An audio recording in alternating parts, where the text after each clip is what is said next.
तो जय महाकाल सभी भाई को और good morning to all my dear friends, my dear bro. I hope all you have fun and staying healthy. आप बिल्कुल एक नए जोश के साथ, नई उमंग के साथ अपनी तैयारी को अंजाम दे रहे होंगे। तो इसी कड़ी को आगे बढ़ाते हुए मैं जो बात करूँगा, कल हमने जो वीडियो अपलोड किया था वो सुप्रीम कोर्ट के ऊपर है ना।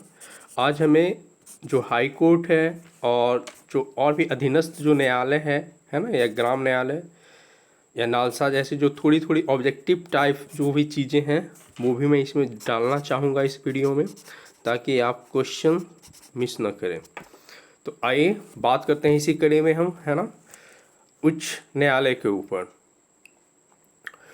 तो जैसा हमने देखा सुप्रीम कोर्ट के बारे में, उसी तरह से हम देखते हैं कि उच्च न्यायालय जो है उसके क्या संवैधानिक प्रावधान है ना। और तो आज का जो क्वेश्चन है, आज जो मैं शुरुआत करूंगा ना, एक क्वेश्चन से करने जा रहा हूं। तो सबसे पहले जैसे सुप्रीम कोर्ट को हमने पढ़ा, तो आप सब मुझे ये बतलाना कि जो जस्टिस है हमारे चीफ जस्टिस ऑफ इंडिया, उनका नाम क्या है, ये आपको बिल्कुल जानना चाहिए। और हमारा जो बिहार के प्रस्पेक्टस में देखा जाए रिस्पेक्ट में, चूँकि आप बीपीएससी देने जा रहे हो, तो बिहार के जो हैं हमारे हाई कोर्ट के मुख्य न्यायाधीश कौन है अभी, ठीक है। बिहार में हाई कोर्ट के भी मुख्य न्यायाधीश कौन है, और बिहार के गवर्नर कौन है, जो राज्यपाल हैं गवर्नर हैं वो कौन है ना। तो ये आपको बिल्कुल याद होना चाहिए। चीफ जस्टिस ऑफ इंडिया कौन है, ठीक है, हमारे देश के। हाई कोर्ट जो बिहार के रिस्पेक्ट में बात हो रही है, जा रहे हो आप देने, तो उन हाई कोर्ट के मुख्य न्यायाधीश कौन है अभी हमारे पास, और जो गवर्नर है हमारे बिहार के वो कौन है। यदि आपको नहीं मालूम तो मैं यहाँ पे बतला ही देता हूँ इन चीज़ों को। तो सबसे पहले जो हमारे चीफ जस्टिस ऑफ इंडिया है, चीफ जस्टिस ऑफ इंडिया, उनका नाम क्या है, आपको मालूम होना चाहिए कि भूषण राम कृष्णा गवई। कौन क्या है, BR गवई, भूषण राम कृष्णा गवई, भूषण राम कृष्णा गवई जो है, ये क्या है, ये बौद्धिस्ट है। क्या है, हाँ, बौद्धिस्ट है, ठीक है। ये हमारे बौद्धिस्ट है।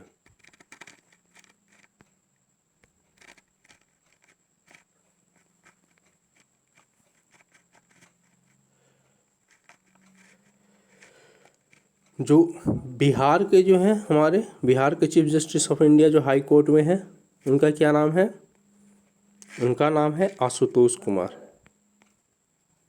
आशुतोष कुमार नाम है उनका।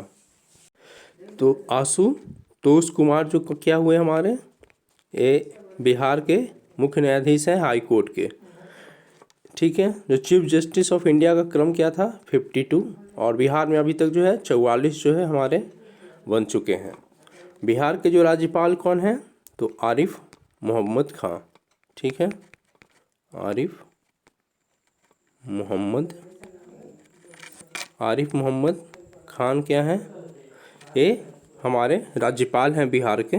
तो ये जो है 3 जानकारी आपके पास बिल्कुल होनी चाहिए। और चूँकि बात हो रही है उच्च न्यायालय की, तो स्टार्ट किया जाए, है ना। उच्च न्यायालय का क्या संवैधानिक प्रावधान है, तो आपको मालूम होना चाहिए कि उच्च न्यायालय जो है ना, उच्चतम न्यायालय के क्या है, ये नीचे है ना ऊपर है, तो इसके ये नीचे है। लेकिन जो अधीनस्थ न्यायालय है उससे क्या है, ऊपर है, हाँ। तो हमारे यहाँ सबसे जो पुराना जो था, क्या सबसे जो पुराना उच्च न्यायालय है किसका है, कौन सा है, तो कलकत्ता का,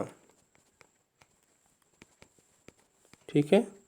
कोलकाता जो उच्च न्यायालय है हमारा, जिसका गठन 1862 में हुआ था, वो सबसे पुराना है। ठीक है, उसके बाद जो है हमारा मुंबई है और मद्रास है। ठीक है, तो सबसे पुराना कोलकाता, उसके बाद मुंबई और मद्रास, ये जो है ना, ठीक है, आप याद रखना क्रम। उसके बाद इलाहाबाद में जो न्यायालय बना था वो कब बना था? इलाहाबाद में, तो इलाहाबाद में न्यायालय बना था 1866 में।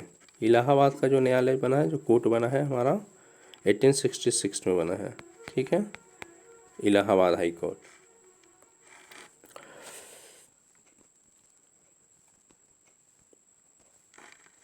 ऐसा है ना, प्रावधान ऐसा है कि हमारे यहाँ जो है 2 या 2 से अधिक राज्यों एवं एक संघ राज्य का जो है ना एक ही उच्च न्यायालय हो सकता है। क्या है बात?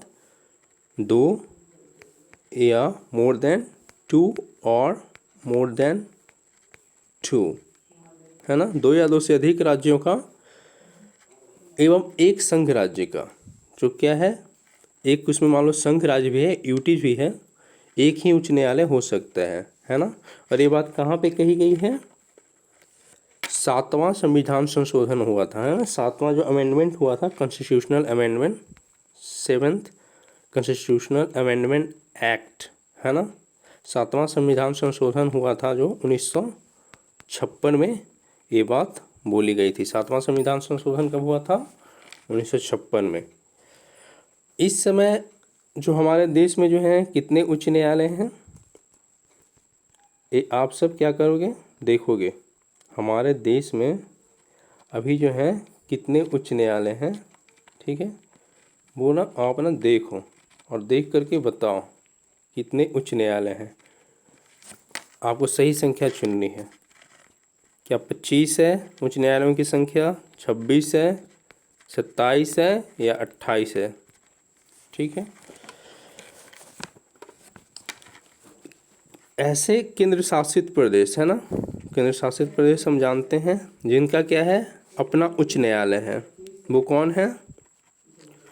जिनका अपना उच्च न्यायालय है वो कौन है? वो हैं दिल्ली और हमारा JNK, जम्मू एंड कश्मीर, है ना, चूँकि 2019 में इसे भी यूनियन टेरिटरी बना दिया गया। दिल्ली उच्च न्यायालय का गठन कब हुआ है? 1966 में।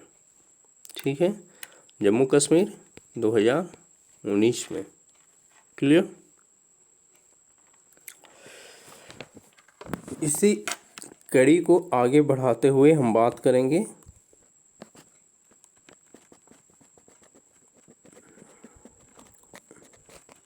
कि संविधान के किस भाग में, किस अनुच्छेद में इसकी चर्चा की गई है। तो हाई कोर्ट पे हम बात कर रहे हैं, हम बात हाई कोर्ट पे कर रहे हैं। तो हमारा हेडिंग होगा हाई कोर्ट, दे दिया जाए। It's not good colour for heading, I think it's not good colour for heading. Heading will work as blue, या मे यूज ब्लू। तो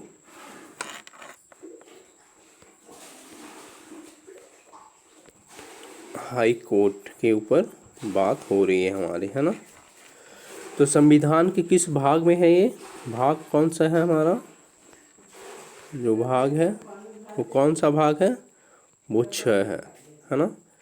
जो आर्टिकल है, आर्टिकल 214 से लेकर के 231 जो है डील करता है, वो किससे डील करता है? हमारा हाई कोर्ट से, है ना। सुप्रीम कोर्ट का मैंने बतलाया था, आपको मालूम है क्या था वो सुप्रीम कोर्ट का आर्टिकल? 124 से 147, है ना। तो इसी तरह 214 से 231 जो है हमारा क्या है? हमारा है हाई कोर्ट के बारे में डील करता है आर्टिकल। ठीक है,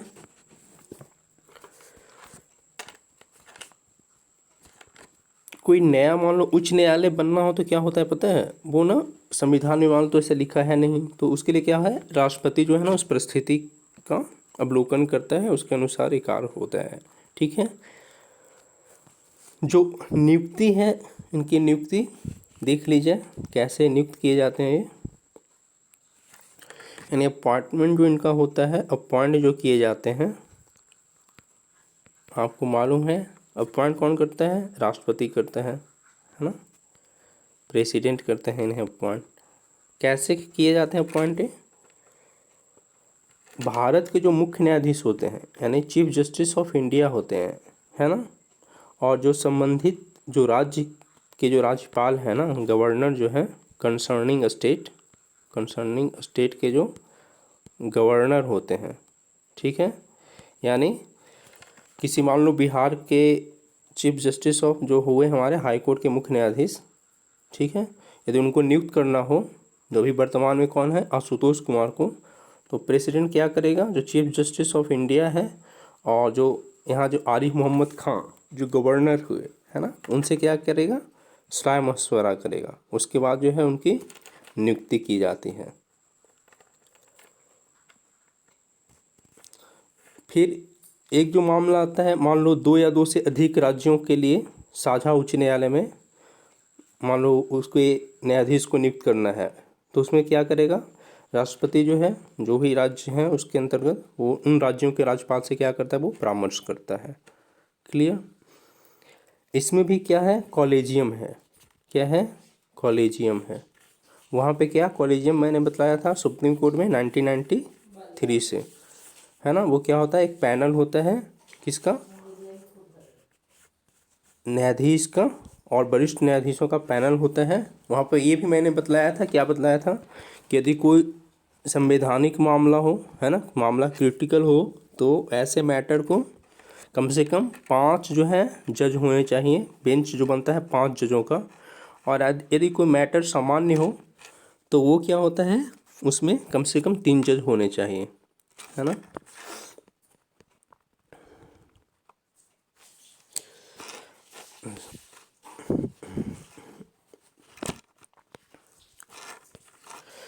तो इसी को आगे बढ़ाते हुए हम लोग बात करते हैं उच्चतम न्यायालय। जो यहाँ पे जो कॉलेजियम होता है ना, कॉलेजियम में क्या होता है? जो हमारा सुप्रीम कोर्ट है उसके मुख्य न्यायाधीश और 2 जो वरिष्ठ हैं, जो सीनियर जो जजेस होते हैं, उनके परामर्श से नियुक्ति होती है। समझ गए? तो यहाँ पे कॉलेजियम में कौन कौन शामिल होते हैं? Chief justice of India plus 2 जजेज, 2 senior जजेस, सीनियर मोस्ट जो जज होते हैं, है ना, वो होते हैं। आपको मैंने कल भी बताया था कि national judicial appointment commission NJAC, है ना, वो 99वें संविधान संशोधन के द्वारा लाया गया था 2014 में, लेकिन 2015 में उसे क्या किया गया? एबॉलिश कर दिया गया, है ना, ख़त्म कर दिया गया। बोला गया ये जो है हमारे यानी सुप्रीम कोर्ट के अधिकारों के खिलाफ है, और चूँकि सुप्रीम कोर्ट क्या है, न्यायपालिका हमारी स्वतंत्र है और ये बिल्कुल विधि सम्मत नहीं है, तो इसे क्या किया गया? एबॉलिश कर दिया गया था।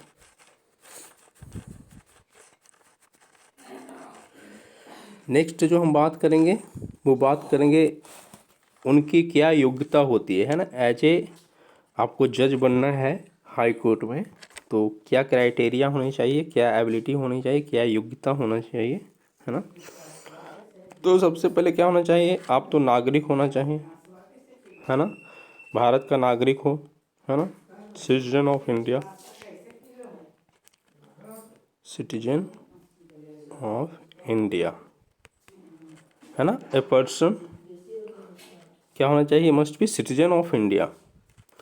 जो एक्सपीरियंस हो उसके न्यायिक कामों का, है ना, कम से कम एक्सपीरियंस कितना होना चाहिए? 10 ईयर्स ऑफ एक्सपीरियंस। किसमें? न्यायिक के आरों में, यानी जो न्याय जुडिशियल संबंधी, लॉ संबंधी जो यदि कुछ बात है उसका अनुभव हो। या फिर हाई कोर्ट में कम से कम वो क्या किया हो? 10 वर्ष तक वहाँ पे भी क्या किया हो? वो वकील के रूप में काम किया हो, है ना, एज ए लॉयर जो है काम किया हो। कहाँ पे? हाई कोर्ट वगैरह में। सुप्रीम कोर्ट के लिए क्या था? इसको मैं फिर से रिवाइज यहाँ पे करा दूँ। सुप्रीम कोर्ट के लिए क्या था, सिटीजन ऑफ इंडिया वहाँ भी था। वहाँ पे क्या था, वो जो है संबंधित व्यक्ति कम से कम 5 साल तक क्या रहा हो, न्यायाधीश के रूप में काम किया हो, और 10 वर्ष तक लॉयर के रूप में काम किया हो, या फिर राष्ट्रपति की नज़र में वो क्या हो, एक उच्च कोटि का, एक सीनियर मोस्ट और एक वेल नोन पर्सन हो, किसका, कानून का जानकार हो, है ना, न्यायविद हो।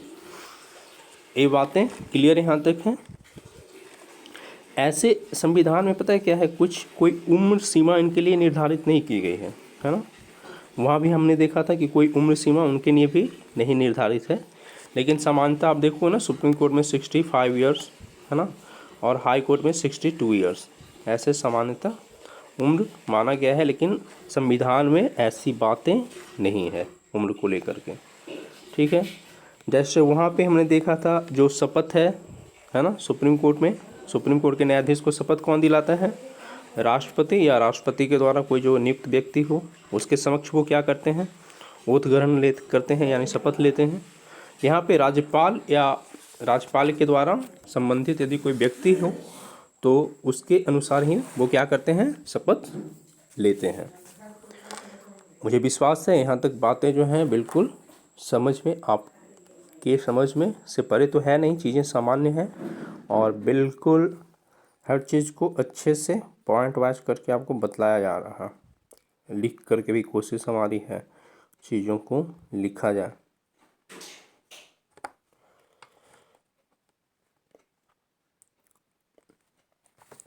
तो वेतन जैसे है क्या, इनको जो हटाया भी जाता है, तो जैसे सुप्रीम कोर्ट के न्यायाधीश को हटाया जाता है, बिल्कुल इनको भी उसी आधार पे। और वहाँ भी क्या था, हमारा जो स्पेशल मेजॉरिटी 2/3 है ना, मेंबर्स पास के द्वारा होना चाहिए। तो यहाँ भी क्या है, विशेष बहुमत से यहाँ भी हटाने के लिए विशेष बहुमत की ज़रूरत होती है, स्पेशल मेजॉरिटी की ज़रूरत होती है, ठीक है। और अंत में जो सहमति देंगे हटने का, वो कौन देंगे, यहाँ भी राष्ट्रपति ही देंगे, है ना। त्याग पत्र चाहे तो, त्याग पत्र यदि ये चाहें तो किनको दे सकते हैं, राष्ट्रपति को। और संसद की सिफारिश पे क्या होता है, उन्हें हटाया जाता है पद से। वहाँ पे हमने देखा था ना, क्या प्रस्तावक यदि लोकसभा में ऐसा बिल आ रहा है इम्पीचमेंट को लेकर के, यदि सुप्रीम कोर्ट के न्यायाधीश के ऊपर इम्पीचमेंट लगता है तो कम से कम लोकसभा में 100 प्रस्तावक होने चाहिए और राज्यसभा में 50 प्रस्तावक होने चाहिए, है ना। ये भी हम जान चुके हैं।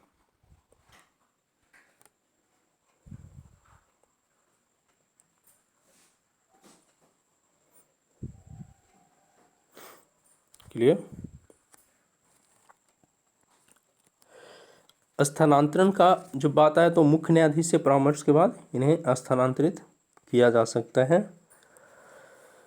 अब मान लो जिस उच्च न्यायालय से, किसी बिहार के उच्च न्यायालय से किसी व्यक्ति को बंगाल के उच्च न्यायालय में भेजना हो, या झारखंड के, तो वहाँ पे क्या होता है, तो वहाँ के ना मुख्य न्यायाधीश से, दोनों जो मुख्य न्यायाधीश हुए दोनों राज्यों के, वो ना क्या करते हैं, राज्यपाल जो है परामर्श करना पड़ता है ना, और उसके बाद भेजा जाता है, ठीक है। आपको पता है इनका जो वेतन भत्ता होता है या प्रशासनिक जो भी खर्च हुआ है ना, वो सारा का सारा राज्य की संचित निधि पर भारित होता है। और पेंशन जो है इनका भारत की संचित निधि से मिलता है ना। इनका जो पेंशन भत्ता है वगैरह है, पेंशन कहाँ से मिलता है, याद रखना आप, पेंशन भारत की संचित निधि से मिलता है, कंसोलिडेटेड फंड ऑफ इंडिया से, भारत की संचित निधि से। ये बिल्कुल याद रखना कि जो हाई कोर्ट के जो न्यायाधीश होते हैं उनका pension consolidated fund of India से, भारत के संचित निधि से प्राप्त होता है, लेकिन इनका जो वेतन भत्ता प्रशासनिक खर्चा है वो संचित निधि से मिलता है, राज्य की संचित निधि से मिलता है। पेंशन भारत की संचित निधि से, और वेतन भत्ता प्रशासनिक खर्च वगैरह राज्य की संचित निधि से, क्योंकि ये राज्य में न्यायाधीश होते हैं, है ना। जैसे सुप्रीम कोर्ट के बारे में आपने ये भी पढ़ा था कि उनके जो है न्यायाधीशों के कार्य के बारे में चर्चा नहीं की जाती है कहीं पे, है ना। इसी तरह से इनके भी जो भी कार्य है, इनके भी चरित्र को लेकर कहीं पे कोई चर्चा का प्रावधान नहीं है, ऐसा नहीं किया जाएगा। इन पर यदि महाभियोग इम्पीचमेंट चल रहा तभी इन पे चर्चा होगी, है ना।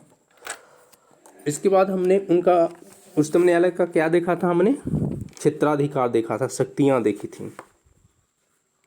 तो जैसे फंडामेंटल राइट के रक्षक माने जाते हैं ना सुप्रीम कोर्ट, इसी तरह से हाई कोर्ट भी जो क्या है हमारा फंडामेंटल राइट का ये भी क्या है, रक्षक है ना।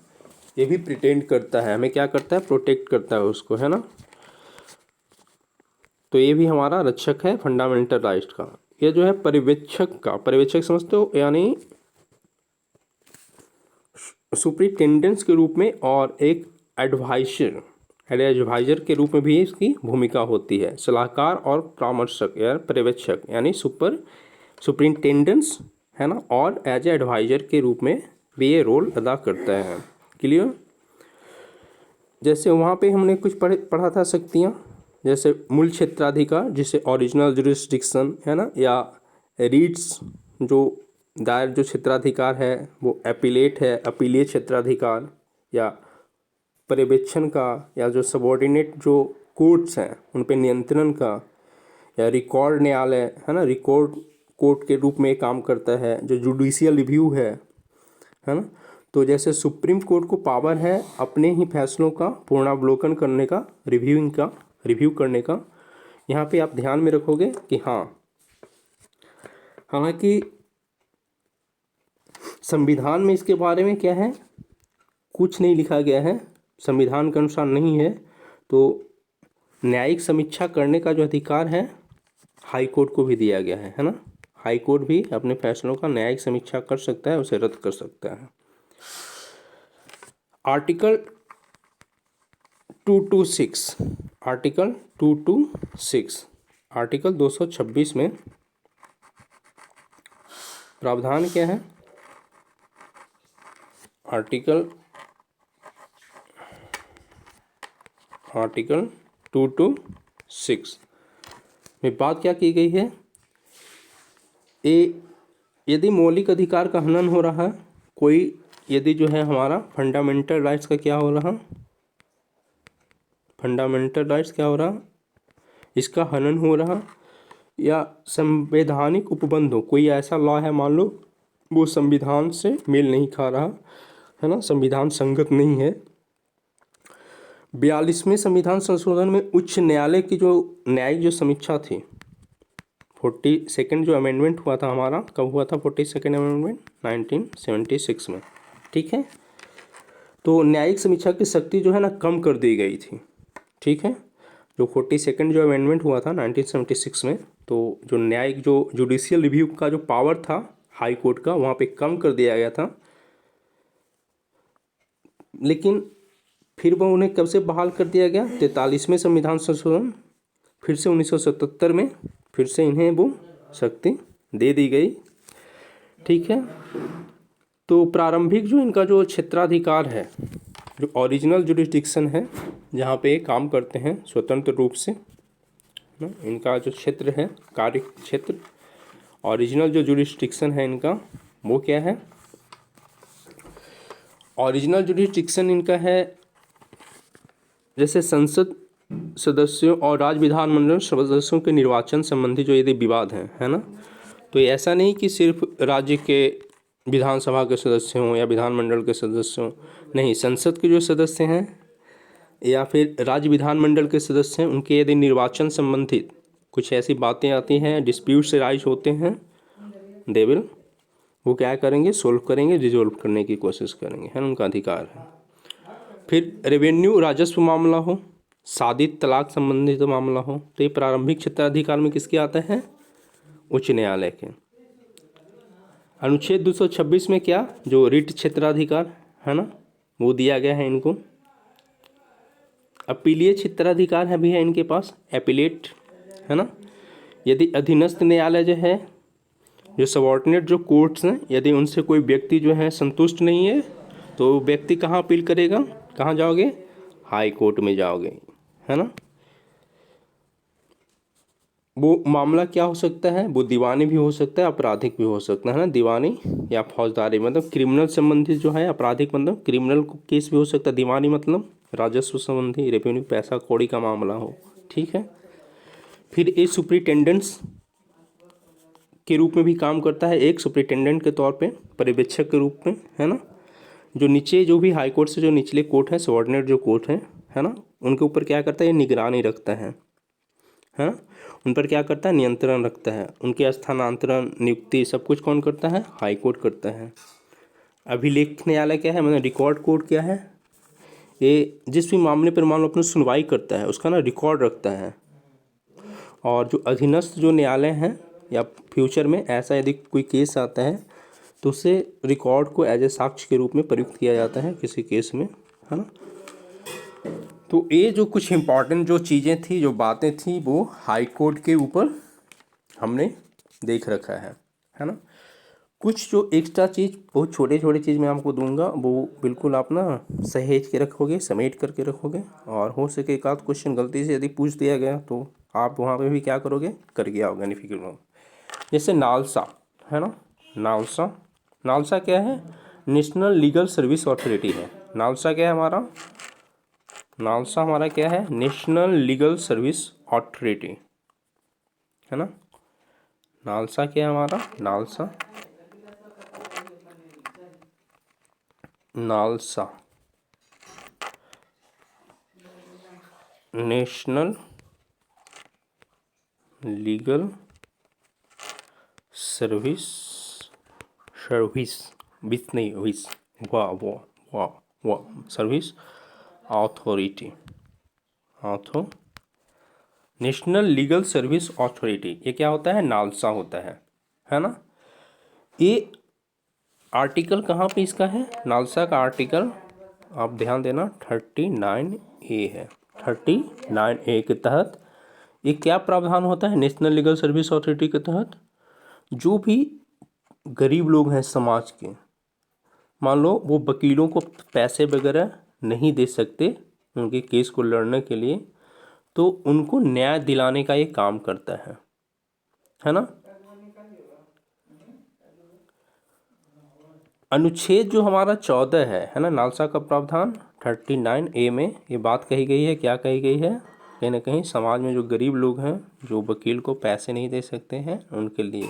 और कौन गरीब होंगे, आपने इसका स्टेटस जाके चेक कर सकते हो, जैसे BPL फैमिली है, हो गया, कार्ड होल्डर है ना, जिनके पास ज़मीन नहीं हो, मजदूर हो, तो ऐसे क्राइटेरिया वहाँ पे बनाए हुए हैं, ठीक है। और अनुच्छेद जो है इसमें फिर क्या है, 14 और 22, अनुच्छेद 14 और 22, अनुच्छेद 14 और 22 जो क्या कहता है, राज्य को आप लोग ऐसा कानून बनाएं जो सबको समान अवसर दे, है ना। आर्टिकल ऐसे भी 14 से 18 तक किसकी बात की गई है, समानता की बात की गई है ना। तो समानता की बात की गई है, और इसमें अनुच्छेद आप याद रखोगे, आर्टिकल 14 क्या कहता है, राज्य को ऐसा कानून बनाए जो सबके लिए क्या हो, समान हो। राज्य ऐसा कानून बनाए वो सबके लिए समान हो। 1987 में क्या हुआ, कानूनी सेवा प्राधिकरण अधिनियम, है ना, ये नालसा, यानी 1987 में नालसा जो है संसद द्वारा बना, और लागू कब से हुआ, ये 9 नवंबर 1995 को लागू हुआ, ठीक है। इसके 3 स्तर हैं, कौन कौन से स्तर हैं, राष्ट्रीय कानूनी सेवा प्राधिकरण, इसका जो प्रमुख होता है वह भारत के मुख्य न्यायाधीश होते हैं, ठीक है। राज्य कानूनी सेवा, यहाँ पे जो प्रमुख कौन होंगे, उच्च न्यायालय के मुख्य न्यायाधीश होंगे, और जिला न्यायाधीश, ये ना 3 स्तर पे होता है, राष्ट्रीय स्तर पे, राज्य स्तर पे और जिला स्तर पे, क्लियर। तो ये छोटी सी जानकारी आपको इसके बारे में भी रखनी चाहिए, है ना। नेशनल लीगल सर्विस अथॉरिटी, ठीक है। एक कब इसका गठन हुआ, इसका गठन कब हुआ था, तो एक एक्ट आया था अधिनियम के द्वारा 1987 में, 1987 में नालसा एक्ट आया, नालसा एक्ट आया, और इसका गठन जा करके हो गया कब, नवंबर 1995 में, है ना, नवंबर 1995 में जा करके इसका गठन हुआ, क्लियर।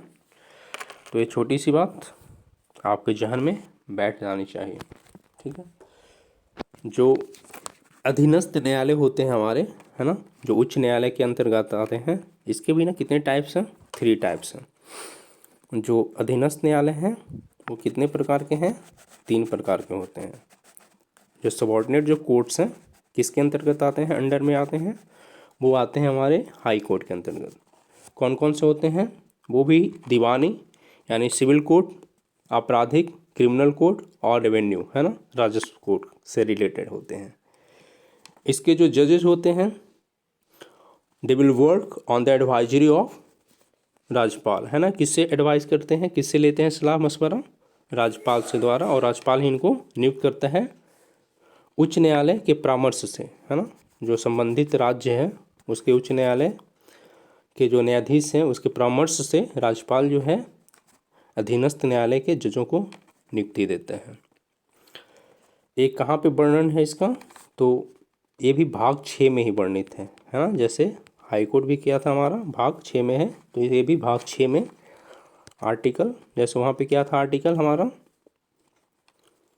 आर्टिकल, और इसका जो आर्टिकल है आप याद रखना 233 से 237, है ना, 233 से 237, है ना। तो 214 से 231 में कौन था हमारा, हाई कोर्ट, ठीक है।